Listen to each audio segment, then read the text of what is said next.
प्रभु, क्या कोई सरल उपाय है सुखी जीवन का? प्रेम करो, विश्वास रखो और कृतज्ञ रहो। यही जीवन को सुंदर बनाता है। जहाँ दुनिया का शोर खत्म होता है, वहीं से एक प्रेम कहानी शुरू होती है।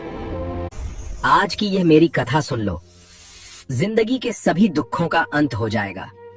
दोस्तों, जब भी हमारा जीवन परेशानियों और कष्टों से घिर जाता है, तो हमारे मन में अक्सर यही विचार आता है कि आखिर इन विपत्तियों से छुटकारा कैसे मिलेगा। हर इंसान के दिल में सुख शांति से जीने की गहरी इच्छा होती है, परंतु क्या आपने कभी विचार किया है कि हमारी पीड़ाओं का असली निवारण कैसे संभव है? आज मैं आपके सामने एक ऐसा अलौकिक प्रसंग प्रस्तुत करने जा रहा हूं, जिसे श्रवण करने मात्र से आपके भीतर एक नई उम्मीद की किरण जाग उठेगी। ये कोई आम कहानी नहीं है, बल्कि साक्षात भगवान श्री हरि विष्णु और देवर्षि नारद के मध्य हुआ एक परम पावन संवाद है, जिसमें मनुष्य के सारे कष्टों को मिटाने का रहस्य छिपा है। प्राचीन काल की बात है, जब भगवान विष्णु और माता लक्ष्मी सरस्वती नदी के तट पर एक विशाल वट वृक्ष की छांव में विश्राम कर रहे थे। मंद मंद सुहावनी पवन चल रही थी और चारों ओर का माहौल अत्यंत दिव्य और शांत था। तभी वहां देवर्षि नारद नारायण नारायण करते हुए पधारे। उनके मुख पर जगत के कल्याण की चिंता स्पष्ट झलक रही थी। वे धीमे कदमों से जगत पालक के समीप गए और अत्यंत श्रद्धा पूर्वक बोले, हे परमपिता, मैं लोक कल्याण हेतु आपसे एक अत्यंत गूढ़ रहस्य जानना चाहता हूँ। कृपया मेरा पथ प्रदर्शन करें। श्री हरि ने अपनी सौम्य मुस्कान बिखेरते हुए कहा, हे मुनिवर, आप क्या पूछना चाहते हैं? मैं जानता हूँ कि आपकी जिज्ञासा सदैव मानव जाति के हित में होती है। कृपया बिना किसी संकोच के अपना प्रश्न रखें। तब नारद जी ने अत्यंत गंभीर स्वर में पूछा, हे नाथ, मेरे चित्त में यह सवाल बार बार उठता है कि एक साधारण मनुष्य अपने जीवन की घोर विपत्तियों और दुखों का नाश कैसे कर सकता है? क्या कोई ऐसा अचूक मार्ग है जिससे उसकी सारी वेदनाएं हमेशा के लिए मिट जाएं? भगवान विष्णु ने अत्यंत करुणा भरी दृष्टि से नारद जी की ओर देखा और बोले, हे देवर्षि, आपका ये प्रश्न वास्तव में अत्यंत कल्याणकारी है। आज मैं आपको एक ऐसा वृत्तांत सुनाने जा रहा हूँ जिसमें आपकी इस जिज्ञासा का पूर्ण समाधान निहित है। इस प्रसंग को सुनने से न केवल आपको अपितु समस्त संसार के प्राणियों को उनके कष्टों से मुक्ति का मार्ग मिलेगा। अतः इसे पूरे ध्यान से सुनें और इसके मर्म को अपनी आत्मा में उतार लें। दोस्तों, भगवान विष्णु द्वारा सुनाया गया यह प्रसंग बेहद चमत्कारी और पावन है। इसके श्रवण से मनुष्य के सारे मानसिक और भौतिक क्लेश दूर हो जाते हैं। इस कथा को बीच में अधूरा छोड़ने की भूल कदापि न करें, क्योंकि इसे संपूर्ण सुनने पर ही आपको इसका असली पुण्य प्राप्त होगा। यदि आप सच्चे आस्तिक हैं, तो इस कथा का अपमान करने से बचें। श्री हरि की ये कहानी हमें जीवन में अटूट संकल्प और कठिन परिश्रम का बेजोड़ उदाहरण प्रस्तुत करती है। जब भगवान विष्णु ने देवर्षि नारद को आगे का वृत्तांत सुनाना शुरू किया, तो वे बोले, हे नारद, धर्मपुर नामक एक अत्यंत समृद्ध राज्य हुआ करता था। वहाँ के नरेश राजा समरजीत थे, जो अपने बाहुबल के साथ साथ अपनी अपार दयालुता और न्याय प्रियता के लिए विख्यात थे। एक दिन की बात है, राजा समरजीत सूर्यास्त के समय वन में आखेट शिकार समाप्त करके अपने राजमहल की ओर लौट रहे थे। जंगल का दुर्गम मार्ग था। सूर्य पश्चिम में अस्त हो रहा था और चारों ओर एक अजीब सी खामोशी छाई हुई थी। अचानक राजा की दृष्टि एक बालक पर पड़ी, जो एक धधकती हुई चिता के समीप खड़ा था। उसके नैनों में जहां एक ओर अपार शोक था, वहीं उसके हृदय में एक अजेय दृढ़ निश्चय भी साफ झलक रहा था। राजा आश्चर्यचकित रह गए कि इस भयंकर और सूने जंगल में यह नन्हा बालक एकाकी क्यों खड़ा है। वे तुरंत अपने अश्व से नीचे उतरे और सतर्क कदमों से उस बालक की तरफ बढ़े। जैसे ही नरेश उसके समीप पहुंचे, उन्होंने सुना कि वो बालक अपनी मृत माता की चिता को साक्षी मानकर कह रहा था, हे माँ, मैं आज तुम्हारी भस्म के समक्ष ये प्रण लेता हूँ कि मैं एक दिन अत्यंत समर्थ और धनवान व्यक्ति बनूंगा और तुम्हारे देखे गए हर अधूरे स्वप्न को साकार करूंगा। ये भावपूर्ण शब्द राजा के मन मस्तिष्क में गहरे उतर गए। उन्होंने स्नेह से उस बालक के कंधे पर हाथ रखा और पूछा, हे पुत्र, तुम कौन हो? इस बीहड़ वन में अकेले क्या कर रहे हो? तुम्हारे परिवार वाले और नाते रिश्तेदार कहाँ हैं? वो बालक क्षण भर के लिए मौन हो गया।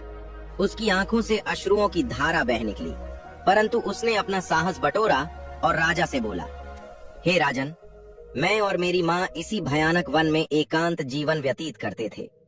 मेरी माँ ने अंतिम सांसें लेते हुए मुझे बताया था कि मेरे दादाजी कनकपुर राज्य के एक बहुत बड़े व्यापारी और अरबपति थे, किंतु मेरी माँ एक अत्यंत निर्धन परिवार से ताल्लुक रखती थी और इसी वजह से मेरे दादा दादी ने उनके इस प्रेम विवाह को कभी स्वीकार नहीं किया।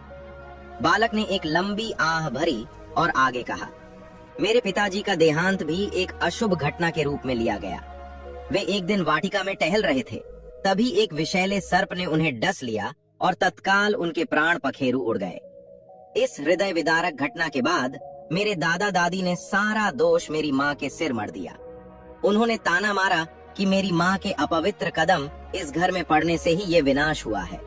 इसी झूठे लांछन के साथ उन्होंने मेरी गर्भवती माँ को घर से धक्के मारकर निकाल दिया। मजबूर होकर मेरी माँ ने इस निर्जन वन में एक छोटी सी कुटिया बनाई और यहीं मेरा जन्म हुआ। उन्होंने घोर कष्ट सहकर मेरा पालन पोषण किया। मृत्यु शैया पर उन्होंने मुझसे कहा था कि मैं इस दरिद्रता की बेड़ियों को तोड़कर एक योग्य इंसान बनूं। यह वृत्तांत सुनाते सुनाते बालक फूट फूट कर रोने लगा और बोला, महाराज, मैंने अपनी माँ को वचन दिया था कि मैं एक कामयाब इंसान बनकर दिखाऊंगा, परंतु उनके जीते जी मैं अपना वो संकल्प पूरा न कर सका। अब उनकी जलती हुई चिता के सम्मुख खड़ा होकर मैं उनकी पुण्यात्मा से प्रतिज्ञा कर रहा हूँ कि मैं उनके हर सपने को हकीकत में बदल कर रहूंगा। दोस्तों, उस मासूम बालक की ये दर्द भरी दास्तान सुनकर राजा समरजीत का हृदय द्रवित हो उठा। उन्होंने उस बालक के कठोर संघर्ष और अदम्य साहस को गहराई से महसूस किया। भगवान विष्णु आगे बताते हैं, जब राजा समरजीत ने उस बालक की व्यथा सुनी तो उनके भीतर वात्सल्य और करुणा का सागर उमड़ पड़ा। उन्होंने बालक की ओर स्नेहपूर्ण दृष्टि से निहारते हुए कहा, हे वत्स, तुम्हारी जीवन कथा अत्यंत मर्मस्पर्शी है। इतनी विषम परिस्थितियों में भी तुमने अपनी माता के सपनों को पूर्ण करने का जो अटल संकल्प लिया है वो सचमुच वंदनीय है। परंतु इस निर्जन वन में रहकर तुम कैसे एक महान व्यक्ति बन पाओगे? यहाँ तुम्हारे पास न तो विद्या अर्जन का कोई साधन है और न ही आगे बढ़ने का अवसर। राजा पल भर के लिए रुके और फिर एक उत्साहवर्धक मुस्कान के साथ बोले, तुम हमारे साथ हमारे राजमहल चलो। हम तुम्हारी शिक्षा दीक्षा का पूरा प्रबंध करेंगे और तुम्हें वो हर सुविधा प्रदान करेंगे जिससे तुम अपने जीवन के सर्वोच्च शिखर पर पहुंच सको। ये मेरा तुम्हें अटल वचन है कि तुम्हारी माँ का सपना अब मैं स्वयं साकार करवाऊंगा। राजा के इन स्नेह भरे वचनों को सुनकर बालक की आंखें कृतज्ञता के आंसुओं से छलक उठीं। लेकिन इस बार ये अश्रु पीड़ा के नहीं अपितु आशा और हर्ष के थे। उसने अत्यंत शालीनता से कहा, हे राजन, यदि आप मुझे ये सुअवसर प्रदान कर रहे हैं तो मैं सहर्ष आपके साथ चलने को तैयार हूँ। ये मेरे लिए किसी ईश्वरीय वरदान से कम नहीं है। इसके पश्चात वो बालक महाराज के साथ राजभवन की ओर प्रस्थान कर गया। राजप्रासाद के विशाल सिंहद्वार पर पहुंचते ही महारानी कलावती ने अचरज भरी दृष्टि से देखा कि नरेश के साथ ये अपरिचित बालक कौन है। उन्होंने तुरंत पूछा, स्वामी, ये कौन है और इसका क्या नाम है?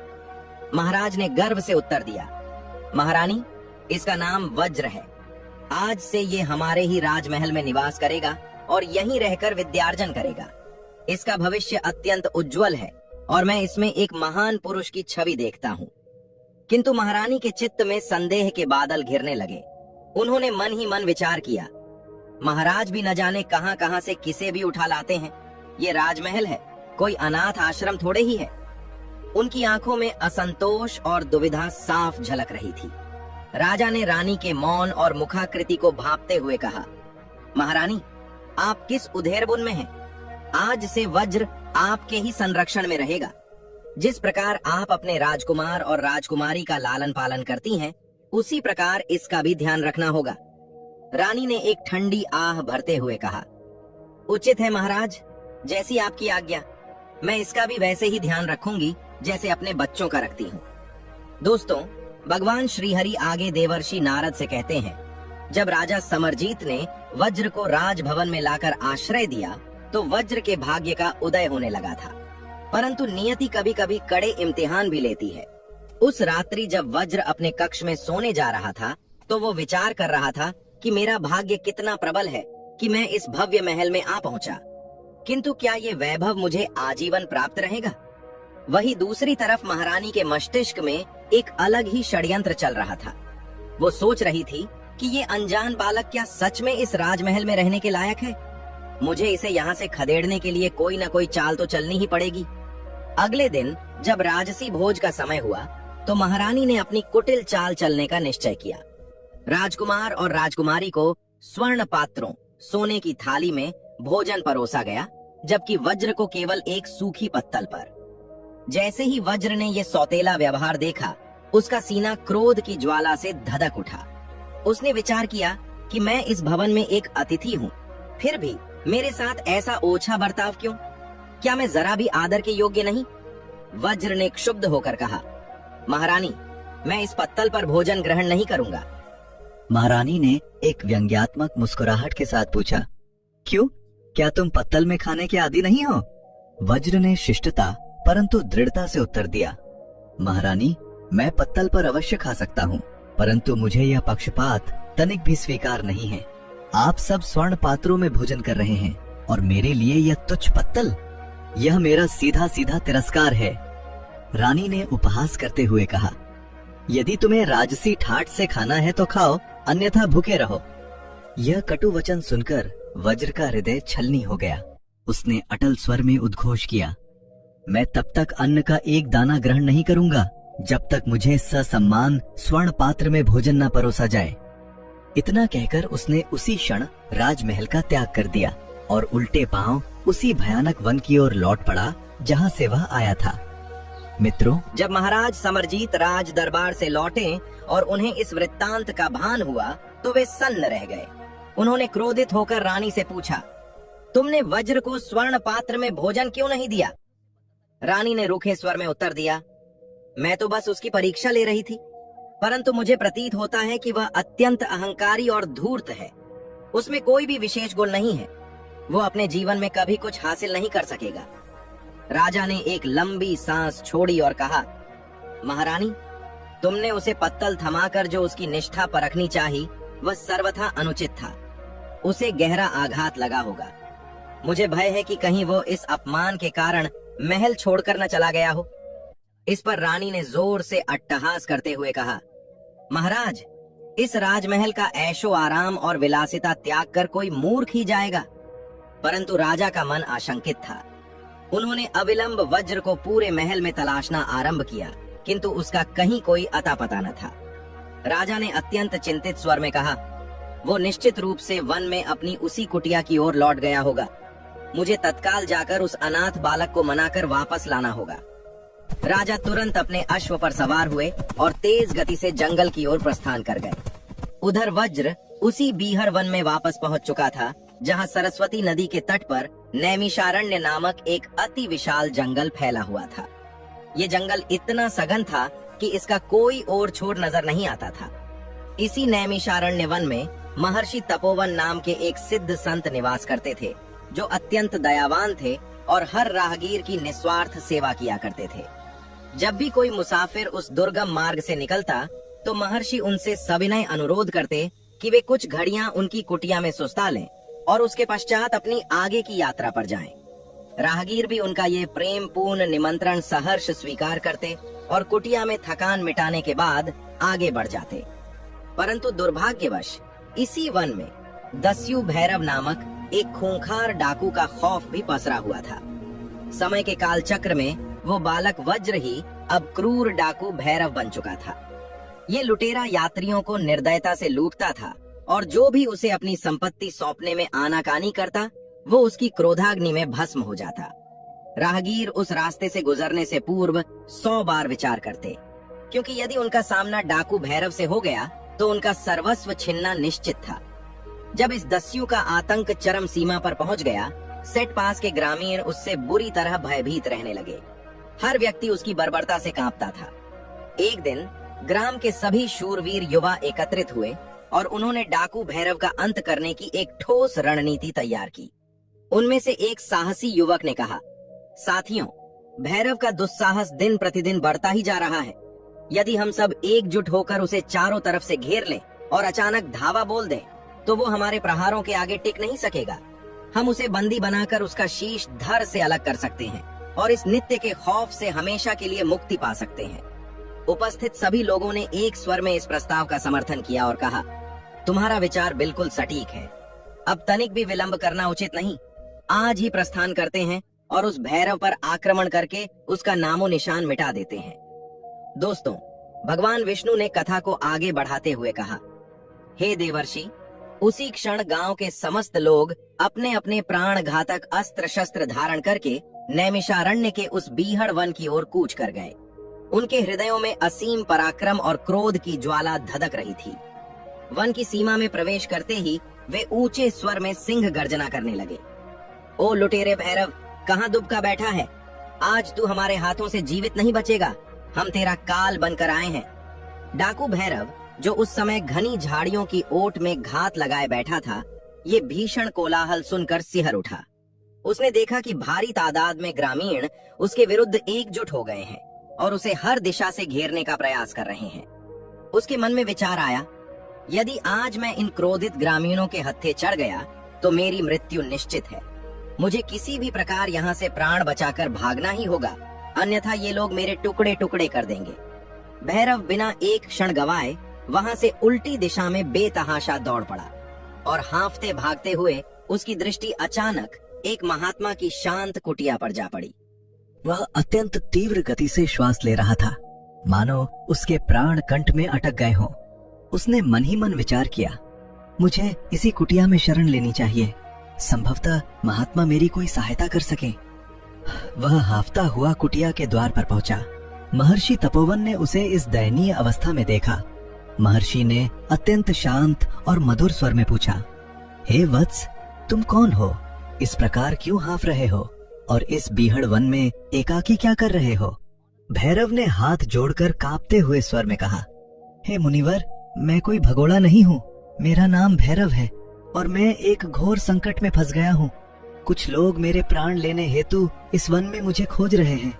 कृपया मेरी रक्षा कीजिए। महर्षि तपोवन ने अत्यंत ध्यान पूर्वक उसकी पीड़ा सुनी और करुणा भरे स्वर में कहा, हे पुत्र, भयभीत न हो। तुम यहाँ मेरी कुटिया में पूर्णतः सुरक्षित हो। जाओ, भीतर जाकर छिप जाओ। जब भैरव कुटिया के भीतर छिपा बैठा था तो उसका हृदय खौफ और अनिश्चितता से कांप रहा था, परंतु अब उसे महर्षि के वचनों पर ही पूर्ण विश्वास था। कुछ ही पलों में जब गांव के लोग डाकू भैरव को ढूंढते हुए उस कुटिया के समीप पहुंचे तो उनके चेहरों पर प्रचंड क्रोध और आक्रोश स्पष्ट दिखाई दे रहा था। उन्होंने महर्षि से पूछा, हे महात्मा, क्या आपने अभी अभी किसी व्यक्ति को यहाँ से भागते हुए देखा है? महर्षि तपोवन ने अत्यंत सहज और शांत भाव से उत्तर दिया, आप लोग किस व्यक्ति के विषय में पूछ रहे हैं? ग्रामीण बोले, महाराज, हम उस कुख्यात डाकू भैरव की बात कर रहे हैं, जिसने न जाने कितने ही निर्दोष और असहाय लोगों को लूटकर उन्हें असीम पीड़ा दी है। वो पाप की कमाई से अपने भंडार भरता है और कई बार बेगुनाहों की हत्या भी कर चुका है। आज हम उसका वध करने के उद्देश्य से ही यहाँ आए हैं। महर्षि ने अत्यंत गंभीर स्वर में कहा, तुम लोग भैरव का वध करने आए हो? परंतु वो तो कुछ समय पूर्व ही सरस्वती नदी की तीव्र धारा में डूबकर मृत्यु को प्राप्त हो चुका है। ये सुनकर ग्रामीण हक्के बक्के रह गए। हे महात्मा, आप ये क्या कह रहे हैं? क्या वास्तव में उस पापी भैरव का अंत हो गया? महर्षि ने दृढ़ता पूर्वक कहा, हाँ भद्रजनों, मेरे वचनों पर विश्वास करो। अब तुम सब शांति पूर्वक अपने अपने घर लौट जाओ। भैरव अब इस संसार में जीवित नहीं है। कुटिया के भीतर छिपा भैरव, जो झरोखे से ये सब दृश्य देख और सुन रहा था, उसकी आंखों से अश्रुओं की धारा बह निकली। उसे गहराई से ये आभास हुआ कि महर्षि ने आज उसे जीवन दान दिया है। सभी ग्रामीण महर्षि का अत्यंत सम्मान करते थे, अतः उनके वचनों को सत्य मानकर वे वहां से वापस लौट गए। जब सभी लोग जा चुके तब भैरव कुटिया से बाहर निकला। उसके मुख पर राहत के भाव थे, परंतु उसके मन में एक गहरा प्रश्न उठ रहा था। उसने विनम्रता से पूछा, हे मुनिवर, आपने उन लोगों से मेरे विषय में असत्य क्यों कहा? आपने कहा कि मैं मर चुका हूँ, जबकि मैं तो आपके समक्ष जीवित खड़ा हूँ।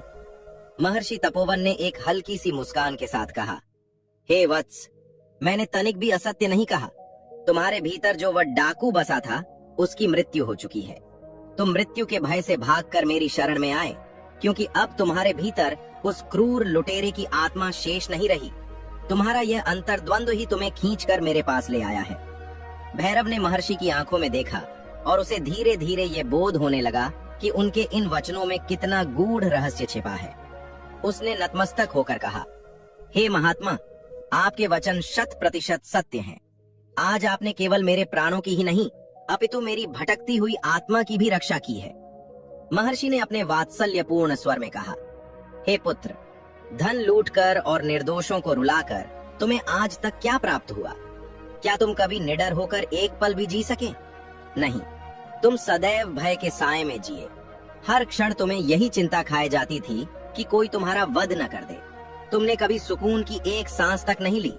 भला वो भी कोई जीवन है जहां हर पल मृत्यु का खौफ मंडराता रहे? भैरव ने रुंधे हुए गले से कहा, आप बिल्कुल सत्य कह रहे हैं मुनिवर। हर क्षण मुझे यही भय सताता है कि कोई मुझसे प्रतिशोध लेगा या मुझे मार डालेगा। मैं इस खौफनाक जीवन से मुक्ति पाना चाहता हूँ। हे गुरुदेव, मुझे वो मार्ग दिखाइए जिससे मैं निर्भय होकर और सम्मान के साथ अपना जीवन व्यतीत कर सकूं।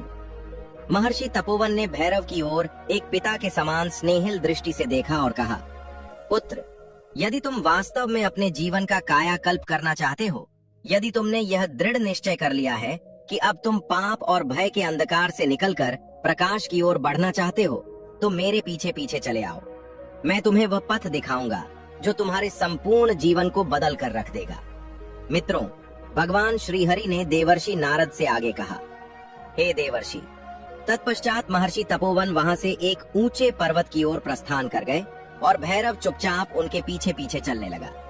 पर्वत की तलहटी में पहुंचने पर महर्षि ने कहा, हे भैरव, इन 2 भारी शिलाओं पत्थरों को अपने कंधों पर उठा लो और इस चढ़ाई पर मेरे पीछे पीछे चलो। भैरव ने आज्ञा का पालन करते हुए जैसे ही दोनों शिलाएं उठाईं और चढ़ना आरंभ किया, कुछ ही पलों में वह हाँफने लगा। भैरव ने हाँफते हुए उत्तर दिया, हे गुरुदेव, ये शिलाएं अत्यंत भारी हैं। मैं इन्हें और अधिक समय तक ढोकर नहीं चल सकता। महर्षि मुस्कुराए और बोले, तो एक शिला को यहीं नीचे फेंक दो पुत्र। तुम्हारा भार कम होगा और तुम्हारे कदम तेजी से आगे बढ़ सकेंगे। भैरव ने तुरंत एक शिला नीचे गिरा दी और पुनः चढ़ने लगा, परंतु कुछ ही दूरी तय करने के पश्चात वह पुनः थककर चूर हो गया। उसकी श्वास फिर से उखड़ने लगी। वो रुककर बोला, हे मुनिवर, अब तो यह एक शिला भी मुझे असहनीय लग रही है। मैं अब और ऊपर नहीं चढ़ सकता। तब महर्षि ने अत्यंत गंभीरता से कहा, यदि ये भार भी तुम्हारे कदमों की बेड़ी बन रहा है तो इसे भी त्याग दो और अब पूर्णतः निश्चिंत होकर मेरे पीछे आओ। भैरव ने दूसरी शिला भी फेंक दी। जैसे ही उसने ऐसा किया, उसे अपने शरीर और मन में एक अद्भुत हल्कापन महसूस हुआ। वो बिना किसी बाधा के अत्यंत सुगमता से महर्षि के साथ पर्वत के शिखर पर पहुंच गया। वहां पहुंचकर जब उसने चारों ओर दृष्टि दौड़ाई तो उसे ऐसा प्रतीत हुआ मानो जीवन में पहली बार उसने खुली और स्वतंत्र हवा में श्वास ली हो। भैरव ने अत्यंत जिज्ञासा पूर्वक पूछा, हे गुरुदेव, आप मुझे यहाँ इस शिखर पर क्यों लाए हैं? महर्षि ने उसकी आंखों में गहराई से देखते हुए कहा, पुत्र, जो शिलाएं तुमने अपने कंधों पर उठा रखी थीं, वे कोई साधारण पत्थर नहीं थे। वे तुम्हारे उन जघन्य पापों का प्रतीक थे जिन्होंने तुम्हारी आत्मा को जकड़ रखा था। तुम्हारी लूटपाट, हत्याएं और अत्याचार। जैसे ही तुमने उन शिलाओं का त्याग किया, तुम्हारी आत्मा का बोझ भी समाप्त हो गया। यही मानव जीवन का सबसे बड़ा सत्य है। यदि तुम अपने जीवन में वास्तविक शांति और सम्मान की कामना करते हो, तो तुम्हें अपने इन अपराधों और पाप कर्मों का भी सदैव के लिए त्याग करना होगा। ये सुनते ही भैरव के अंतर्मन में ज्ञान का एक नया प्रकाश फूट पड़ा। उसने महर्षि से अत्यंत विनम्रता पूर्वक कहा, हे गुरुदेव, आपके इन अनमोल वचनों ने मेरे ज्ञान चक्षु खोल दिए हैं। मैं ये भली भांति समझ गया हूँ कि जब तक मैं अपने पापों का गट्ठर ढोता रहूंगा, मुझे कभी शांति प्राप्त नहीं होगी। मैं आज ये प्रण लेता हूँ कि अब से मैं किसी को नहीं लूटूंगा और न ही किसी प्राणी की हत्या करूंगा। परंतु हे मुनिवर, मैंने जिन असहाय लोगों से जो धन लूटा है, वे कौन थे और कहाँ के निवासी थे, इसका मुझे कोई भान नहीं। मैं वो लूटा हुआ धन उन्हें कैसे लौटा सकता हूँ? महर्षि तपोवन ने अत्यंत करुणा भरे स्वर में कहा, हे वत्स, तुम्हें ये ज्ञात करने की कोई आवश्यकता नहीं कि वो धन मूल रूप से किसका था। तुम बस इतना करो कि वो संपूर्ण संपत्ति दरिद्रों, असहायों और जरूरतमंदों में दान कर दो। यही तुम्हारे दुष्कर्मों का सच्चा प्रायश्चित होगा। जब तुम ऐसा करोगे तब तुम्हारे मन की सारी उथल पुथल शांत हो जाएगी और समाज तुम्हें आदर और सम्मान की दृष्टि से देखेगा। भैरव ने असीम श्रद्धा के साथ महर्षि के श्री चरणों में अपना मस्तक रख दिया और कहा, हे गुरुदेव, मैं आपको वचन देता हूँ कि मैं अक्षरशः वैसा ही करूँगा। तत्पश्चात भैरव ने अपना वेश बदला और नगर में जाकर अपनी सारी लूटी हुई संपत्ति गरीब दुखियों, भिखारियों और जरूरतमंदों के बीच बांट दी। संपत्ति का दान करने के पश्चात भैरव का मन एक नई और पवित्र दिशा की ओर उन्मुख हो चुका था। वो सीधा महर्षि तपोवन के पास लौटा और उनके चरणों में गिरकर गदगद कंठ से बोला, हे स्वामी, कृपया मुझे अपनी शरण में ले लीजिए। मैंने जीवन भर कोई भी सत्कर्म नहीं किया है, परंतु अब मेरा हृदय पूर्णतः परिवर्तित हो चुका है। आप मुझे धर्म और ज्ञान का मार्ग दिखाइए और मेरे इस निरर्थक जीवन को सार्थक बना दीजिए। महर्षि उसकी आंखों में छलकते हुए सच्चे पश्चाताप और निष्ठा को देखकर भाव विभोर हो उठे। उन्होंने भैरव को अपना शिष्य स्वीकार कर लिया और कहा, पुत्र, जीवन में जहाँ तक संभव हो सदैव दूसरों की निस्वार्थ सहायता करो। यही मानवता का परम धर्म है और इसी में साक्षात ईश्वर की आराधना निहित है। भैरव ने पूरे मन से महर्षि की सेवा की, उनके हर आदेश का पालन किया और उनकी पावन छत्र छाया में पूरे 5 वर्ष व्यतीत किए। इन 5 वर्षों के कठोर तप और स्वाध्याय ने उसे न केवल एक परम ज्ञानी पुरुष बना दिया, अपितु वह एक श्रेष्ठ चरित्र का उत्तम उदाहरण भी बन गया। गुरुदेव की असीम कृपा से उसने संसार की नश्वरता और जीवन के वास्तविक उद्देश्य को भली भांति समझ लिया था। एक दिन जब महर्षि तपोवन को यह आभास हुआ कि अब भैरव ज्ञान और धर्म के मार्ग पर पूर्ण रूप से परिपक्व हो चुका है, तो उन्होंने उसे अपने समीप बुलाया और कहा, हे भैरव, आज तुम्हारी शिक्षा दीक्षा पूर्ण हुई। मुझे इस बात का अत्यंत गर्व है कि तुम मेरे सबसे कुशाग्र और योग्य शिष्य सिद्ध हुए हो। भैरव ने अत्यंत कृतज्ञता से उत्तर दिया, हे गुरुदेव, मैं आपके इस दिव्य ज्ञान का ऋण भला कैसे चुका पाऊंगा? आपने तो मुझे एक नया जन्म ही दे दिया है। महर्षि ने मधुर मुस्कान के साथ कहा, पुत्र, विद्या का कोई मोल नहीं होता। यह तो अमूल्य निधि है। तुमने अपने कठोर परिश्रम, निस्वार्थ सेवा और अगाध समर्पण से इसे प्राप्त किया है। अब तुम जीवन के वास्तविक कुरुक्षेत्र में उतरने और हर संघर्ष का डटकर सामना करने के लिए पूर्णतः तैयार हो। भैरव इन 5 वर्षों में महर्षि के साथ आश्रम में रहते हुए न केवल ज्ञान अर्जित कर रहा था, बल्कि वह आश्रम के हर छोटे बड़े कार्य में भी पूरी निष्ठा से हाथ बटाता था। अब उसके रोम रोम में एक नई और सकारात्मक ऊर्जा का संचार हो चुका था। 5 वर्ष के इस कड़े अभ्यास के पश्चात जब उसकी शिक्षा पूर्ण हुई, तो महर्षि ने उसे अपना शुभ आशीर्वाद देते हुए कहा, हे भैरव, अब तुम एक आदर्श और चरित्रवान पुरुष बन चुके हो। तुम्हारी यह निर्मल बुद्धि तुम्हें जीवन के हर कठिन मोड़ पर सही मार्ग दिखाएगी। अब समय आ गया है कि तुम संसार के इस कर्म क्षेत्र में उतरो।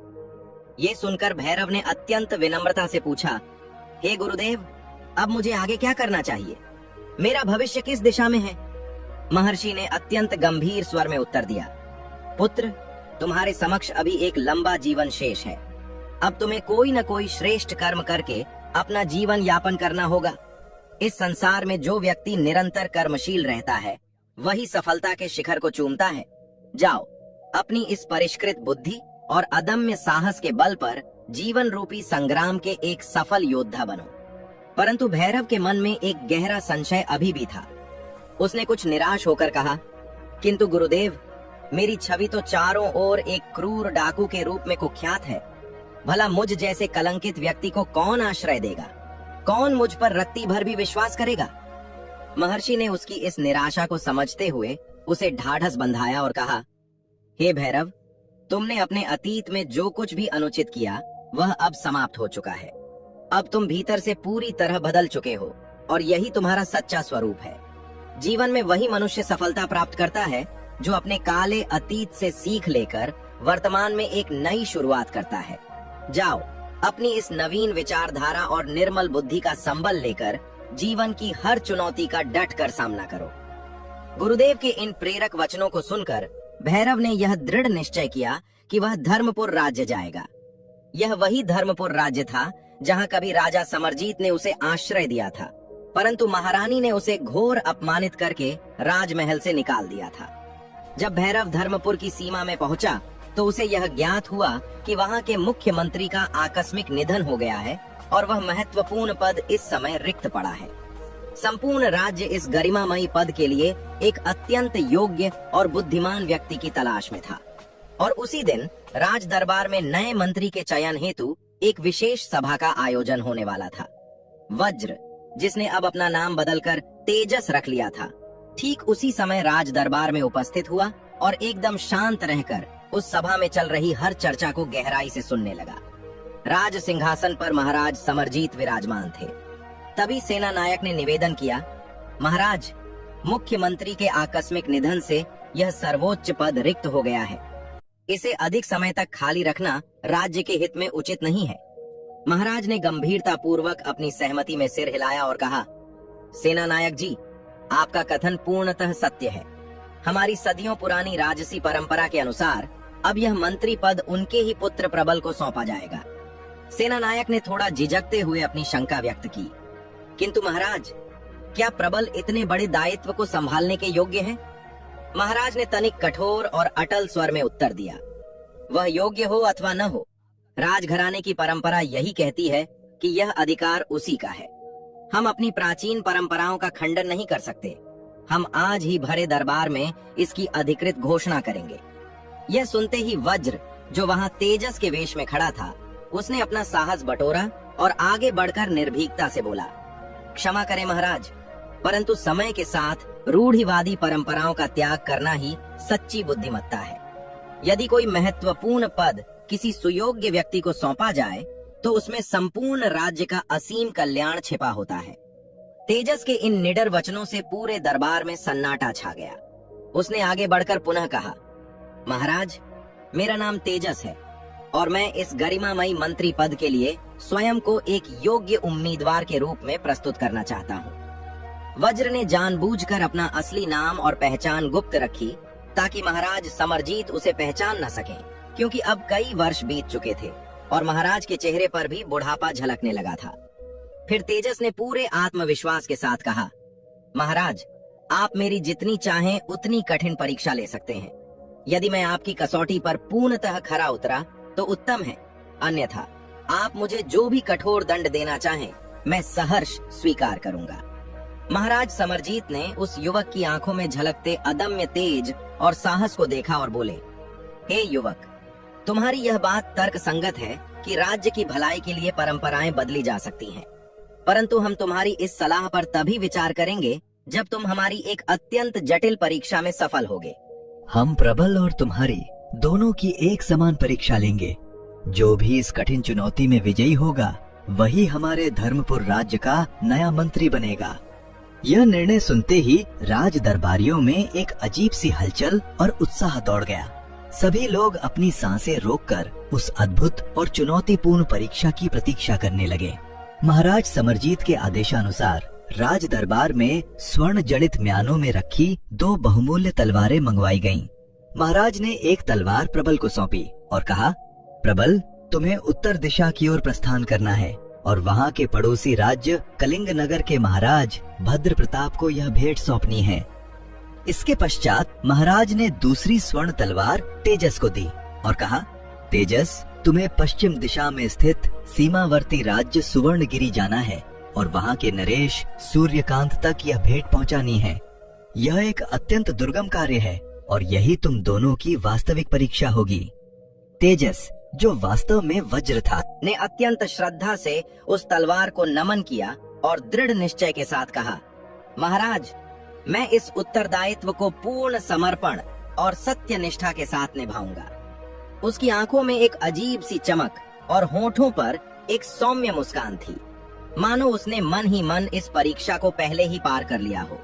प्रबल और तेजस दोनों ही अपनी अपनी निर्धारित दिशाओं में तलवारें लेकर निकल पड़े, परंतु उनके मार्ग और उनकी सोच में जमीन आसमान का अंतर था। प्रबल जब कलिंग नगर के राज दरबार में पहुंचा तो उसने अत्यंत अहंकार और धृष्टतापूर्ण स्वर में महाराज भद्र प्रताप से कहा, हे राजन, मैं धर्मपुर के महाराज समरजीत का दूत हूँ। हमारे महाराज ने आपके लिए यह स्वर्ण तलवार भेंट स्वरूप भेजी है। महाराज भद्र प्रताप ने सम्मान पूर्वक तलवार को म्यान से बाहर निकाला, किंतु जैसे ही उनकी दृष्टि तलवार की नोक पर गई, उनके माथे पर बल पड़ गए। तलवार की नोक पर गहरा लाल रंग लगा हुआ था। उनकी आंखों में अचरज और संदेह उत्पन्न हुआ और उन्होंने तुरंत कड़कते हुए पूछा, ये क्या है? इस तलवार की नोक पर यह लाल रंग क्यों लगा है? इसका क्या तात्पर्य है? प्रबल का हृदय भीतर ही भीतर घबरा गया। उसने तो इस बात पर तनिक भी ध्यान नहीं दिया था कि तलवार की नोक लाल क्यों है, परंतु वो कोई उत्तर न देकर दरबार में स्वयं को मूर्ख साबित भी नहीं करना चाहता था। उसने झूठा दुस्साहस जुटाकर कहा, राजन, इस लाल रंग का सीधा सा अर्थ है कि या तो आप हमारे महाराज की अधीनता स्वीकार कर लें, अन्यथा भीषण युद्ध में आपकी इस धरती पर रक्त की नदियां बहा दी जाएंगी। महाराज भद्र प्रताप का चेहरा क्रोध से तमतमा उठा। वे तलवार को घूरती हुई नजरों से देखते हुए गरजे, सेनापति, ये हमारे स्वाभिमान पर सीधा प्रहार है। महाराज समरजीत ने हमें युद्ध की खुली चुनौती दी है। आप अविलंब हमारी सेना को सज्जित करें, हम शीघ्र ही धर्मपुर पर आक्रमण करेंगे। ये भयंकर परिणाम सुनते ही प्रबल के पसीने छूट गए। वो भयभीत होकर तुरंत दरबार से बाहर भाग खड़ा हुआ। उसके कदम भारी हो रहे थे और मन में घोर खौफ बैठ गया था कि उसने अपनी नासमझी में कितना बड़ा अनर्थ कर दिया। वहीं दूसरी ओर तेजस सुवर्णगिरी राज्य में पहुंचा और वहां के नरेश सूर्यकांत को वो तलवार ससम्मान भेंट की। महाराज ने जब तलवार की नोक पर वो लाल रंग देखा तो उन्होंने भी आश्चर्यचकित होकर वही प्रश्न किया, हे दूत, इस तलवार की नोक पर ये लाल रंग किस बात का सूचक है? इसका क्या अर्थ है? तेजस ने महाराज के इस प्रश्न पर कुछ क्षण गहराई से विचार किया और फिर अत्यंत विनम्रता पूर्वक कहा, महाराज, हमारे नरेश आपके असीम गुणों का अत्यधिक सम्मान करते हैं। ये तलवार उसी आदर का प्रतीक है और इस नोक पर लगे लाल रंग का अर्थ है कि हमारा राज्य आपकी मित्रता के लिए अपने प्राणों का रक्त बहाने को भी तत्पर है। ये हमारे महाराज के हृदय में आपके प्रति रक्त के समान प्रगाढ़ निष्ठा और सच्ची मित्रता का प्रमाण है। महाराज सूर्यकांत की आंखों में हर्ष और असीम संतोष की चमक आ गई। वे मुस्कुराते हुए बोले, ये तो अत्यंत उत्तम विचार है। मैं इस प्रगाढ़ मित्रता को पूरे हृदय से स्वीकार करता हूँ और आपकी इस पावन भेंट को सम्मान पूर्वक ग्रहण करता हूँ। मैं आपके महाराज के लिए अपनी एक विशेष सैन्य टुकड़ी और कुछ अत्यंत दुर्लभ उपहार भिजवा रहा हूँ, ताकि हमारी यह नव स्थापित मित्रता भविष्य में और भी सुदृढ़ हो सके। तेजस ने राहत की एक गहरी सांस ली और अत्यंत प्रसन्नता पूर्वक महाराज सूर्यकांत का आभार व्यक्त किया। उसे भली भांति ये बोध हो गया था कि उसने अपनी कुशाग्र बुद्धि और धैर्य से न केवल उस जटिल स्थिति को संभाला, अपितु एक शक्तिशाली राजा की मित्रता भी अर्जित कर ली। वो उस सैन्य टुकड़ी और बहुमूल्य उपहारों के साथ गर्व से सीना चौड़ा किए धर्मपुर की ओर लौटने के लिए निकल पड़ा। इधर प्रबल की मूर्खतापूर्ण भूल के कारण कलिंग नगर की विशाल सेना ने धर्मपुर की सीमाओं की ओर प्रस्थान कर दिया था। युद्ध के भयानक काले बादल अब धर्मपुर पर मंडराने लगे थे। तेजस और प्रबल जब राजमहल वापस लौटे तो दोनों के हृदयों में बिल्कुल विपरीत भावनाएं उमड़ रही थीं। प्रबल के चेहरे पर खौफ और घबराहट साफ झलक रही थी, जबकि तेजस की आंखों में विजय और आत्मविश्वास की अटूट चमक थी। भगवान श्री हरि विष्णु ने अपनी कथा को आगे बढ़ाते हुए देवर्षि नारद से कहा, हे नारद, जब प्रबल और तेजस महाराज समरजीत के भव्य दरबार में उपस्थित हुए तो महाराज ने अत्यंत गंभीर दृष्टि से पहले प्रबल की ओर देखा और कड़कते हुए स्वर में पूछा, प्रबल, सत्य सत्य बताओ, कलिंग नगर के महाराज भद्र प्रताप ने तलवार की नोक पर लगे उस लाल रंग का क्या अर्थ समझा? तुमने अपने मुख से उन्हें क्या संदेश दिया? प्रबल का सारा अहंकार अब तक चूर चूर हो चुका था। उसने कांपते हुए स्वर में अपनी सारी मूर्खता और कलिंग नगर के दरबार में घटी घटना विस्तार से कह सुनाई। जैसे ही महाराज समरजीत ने ये सुना कि कलिंग नगर के राजा ने इसे युद्ध की खुली चुनौती मान लिया है, उनका चेहरा क्रोध से लाल हो गया। उन्होंने उफनते हुए गुस्से में कहा, मूर्ख प्रबल, तुमने ये क्या अनर्थ कर दिया? तुम्हारी नासमझी के कारण कलिंग नगर की विशाल सेना अब हमारे राज्य पर आक्रमण करने वाली है और इतने कम समय में तो हम अपनी सेना को युद्ध के लिए सज्जित भी नहीं कर सकते। महाराज के ये शब्द पूरे भी नहीं हुए थे कि तभी एक गुप्तचर बदहवास सा दौड़ता हुआ दरबार में प्रविष्ट हुआ और हांफते हुए बोला, त्राहिमाम महाराज, कलिंग नगर की एक अत्यंत विशाल सेना आंधी की तरह धर्मपुर की ओर बढ़ रही है। वे कुछ ही प्रहर में हम पर भीषण धावा बोल देंगे। ये भयावह समाचार सुनते ही महाराज समरजीत और वहां उपस्थित सभी दरबारियों के चेहरों पर खौफ और चिंता की गहरी लहर दौड़ गई। महाराज ने हताश होकर अपना सिर पकड़ लिया और बोले, हे ईश्वर, अब इस महाविनाश से हमारे धर्मपुर की रक्षा कौन करेगा? तभी तेजस, जिसके मुख पर असीम शांति और आत्मविश्वास का तेज था, निर्भीकता से आगे बढ़ा और अत्यंत दृढ़ स्वर में बोला, महाराज, तनिक भी विचलित न हो। मैंने इस संकट की पूर्व कल्पना कर ली थी और इसके लिए पुख्ता प्रबंध भी कर लिए हैं। मैंने सुवर्णगिरी के महाराज सूर्यकांत से सेना की एक विशाल टुकड़ी सहायता स्वरूप प्राप्त कर ली है, जो इस समय हमारे राजमहल के बाहर पूर्णतः तैयार खड़ी है। यद्यपि समय कम है, किंतु हम इस विपत्ति को सुगमता से टाल सकते हैं। आप अविलंब सेनापति जी को आदेश दें कि वे हमारी सेना के साथ कलिंग नगर की सेना का सामने से डटकर सामना करें। उसी बीच मैं सुवर्णगिरी की सेना को लेकर कलिंग नगर की सेना पर पीछे से अचूक प्रहार करूंगा। इस अचानक हुए दोहरे हमले से शत्रु सेना पूरी तरह घबरा जाएगी और विजयश्री हमारे ही चरण चूमेगी। महाराज समरजीत ने राहत की एक गहरी सांस ली और तेजस की कुशाग्र बुद्धि से अत्यंत प्रभावित होकर तुरंत सेनापति को युद्ध का आदेश दे दिया। हे नारद, जैसा तेजस ने विचार किया था, युद्ध भूमि में ठीक वैसा ही हुआ। धर्मपुर की शूरवीर सेना और तेजस की अद्भुत चक्रव्यूह रणनीति के समक्ष कलिंग नगर की सेना टिक न सकी और उन्हें घुटने टेकने पड़े। इस ऐतिहासिक विजय के पश्चात महाराज समरजीत ने तेजस और प्रबल दोनों को राज दरबार में तलब किया। उन्होंने अपार गर्व के साथ तेजस की ओर निहारा और बोले, हे तेजस, आज तुम्हारी विलक्षण बुद्धिमानी, कूटनीति और दूरदर्शिता के कारण ही धर्मपुर ये महायुद्ध जीत सका है। तुम्हारी इस अद्वितीय योग्यता से प्रसन्न होकर हम तुम्हें धर्मपुर राज्य का नया मुख्यमंत्री नियुक्त करते हैं। ये सुनते ही प्रबल, जो पहले से ही अपनी घोर असफलता से भीतर तक टूट चुका था, गहरे अवसाद के साथ बोला, महाराज, ये तो मेरे साथ घोर अन्याय है। आपने हम दोनों को परीक्षा हेतु एक जैसी ही तलवार दी थी, किंतु हम दोनों ने अपनी अपनी बुद्धि के अनुसार उसका भिन्न भिन्न अर्थ निकाला। इसमें मेरा क्या दोष? महाराज ने अपनी तीक्ष्ण और गहरी नजरों से प्रबल को घूरते हुए कहा, प्रबल, तेजस ने अपने विवेक और समझदारी का परिचय देकर एक शक्तिशाली राज्य को हमारा मित्र बना लिया, जबकि तुमने अपने खोखले अहंकार और मूर्खता से कलिंग नगर जैसे राज्य को हमारा रक्त पिपासु शत्रु बना दिया। अब तुम स्वयं ही अपने हृदय पर हाथ रखकर बताओ, क्या तुम्हारे जैसा अविवेकी व्यक्ति इस राज्य का मंत्री बनने योग्य है? प्रबल लज्जा से पानी पानी हो गया। उसने अपना सिर झुका लिया और बिना कोई शब्द कहे चुपचाप उस दरबार से हमेशा के लिए प्रस्थान कर गया। तत्पश्चात महाराज समरजीत ने पूरे हर्षोल्लास के साथ तेजस को धर्मपुर का नया मंत्री घोषित कर दिया। उसी रात्रि तेजस के सम्मान में राजमहल में एक भव्य राजसी भोज का आयोजन किया गया।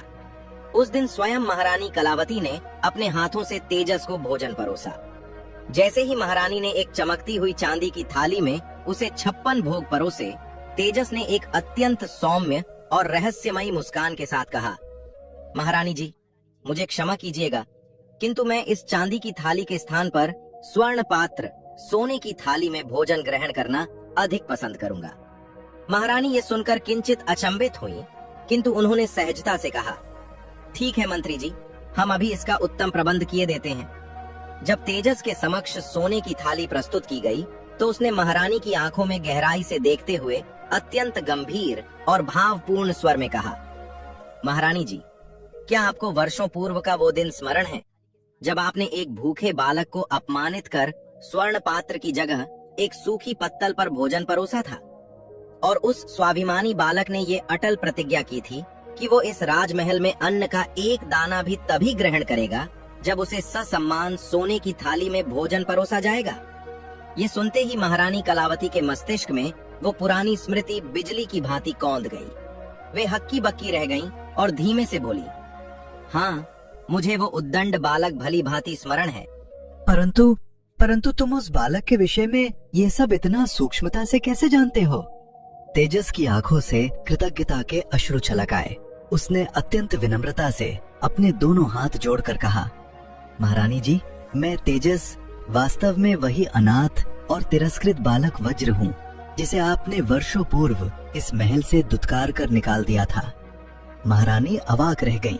उनके नेत्रों में जहाँ एक ओर आश्चर्य था, वहीं दूसरी ओर इस तेजस्वी पुरुष के प्रति असीम गर्व के भाव छलकने लगे।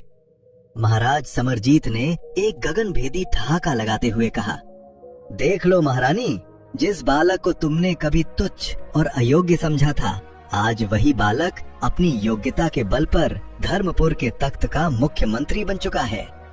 तेजस ने अत्यंत आदर पूर्वक महाराज और महारानी के समक्ष सिर झुकाते हुए कहा, महाराज, यदि उस दिन महारानी जी ने मेरे स्वाभिमान को उस कठोरता से ठेस न पहुंचाई होती, तो शायद मेरे हृदय में जीवन के इस सर्वोच्च शिखर तक पहुंचने की वह धधकती हुई ज्वाला कभी प्रज्वलित ही न होती।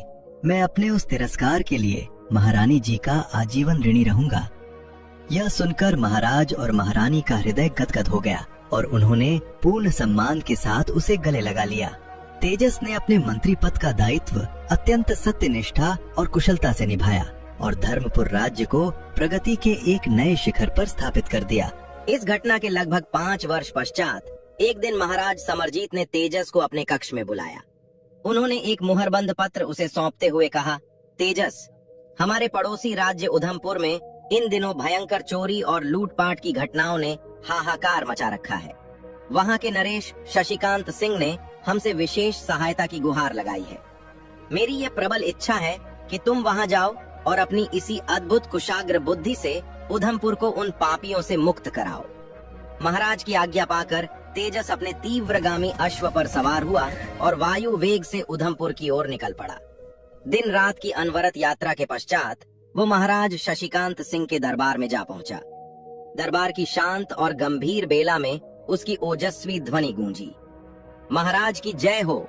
धर्मपुर नरेश महाराज समरजीत ने आपके लिए ये विशेष संदेश भेजा है।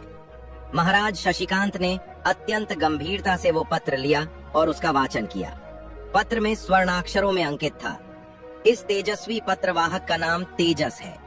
ये होनहार युवक पिछले 5 वर्षों से मेरे राज दरबार में मुख्यमंत्री के सर्वोच्च पद को सुशोभित कर रहा है। इन वर्षों में इसने अपने चरित्र और बुद्धि को एक हीरे की भांति तराशा है। अब ये पूर्णतः पारंगत और निष्ठावान है। मेरा ये व्यक्तिगत प्रस्ताव है कि आप इसे अपने राज्य के विशेष सलाहकार के रूप में नियुक्त करें। ये आपके राज्य के हर संकट को हरने में सक्षम है। ये पत्र पढ़ते ही महाराज शशिकांत गहन सोच में डूब गए। उनके भीतर एक अंतर्द्वंद्व छिड़ गया।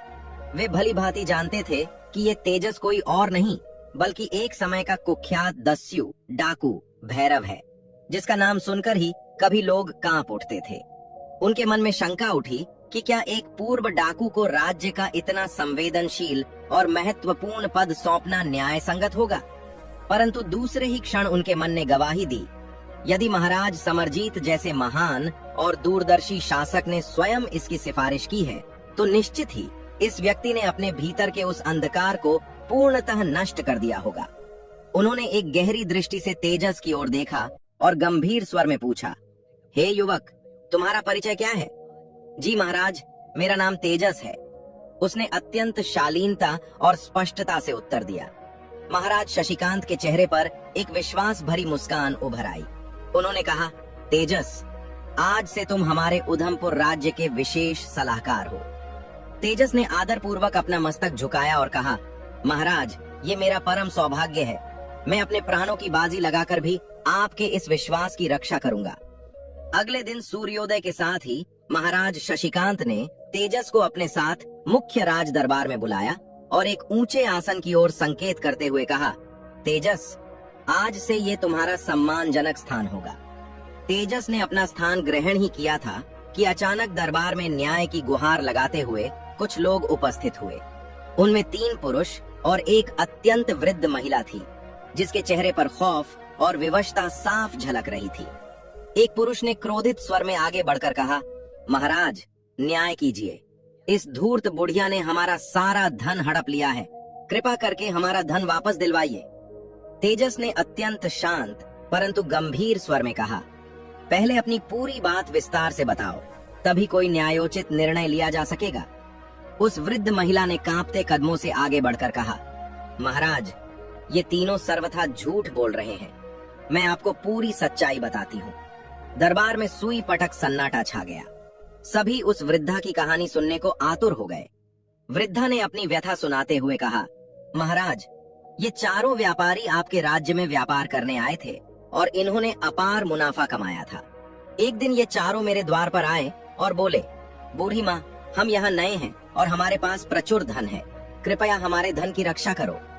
मैंने अपनी विवशता जताते हुए कहा, बेटा मैं तो एक अत्यंत निर्बल और बूढ़ी औरत हूँ, भला मैं तुम्हारे धन की रक्षा कैसे कर पाऊंगी। इस पर उन्होंने कहा, माँ हम अपना धन तुम्हारे घर के आंगन में गाड़ देंगे, किंतु हमारी एक शर्त है, जब हम चारों एक साथ आकर अपना धन मांगे तभी तुम हमें वापस करना।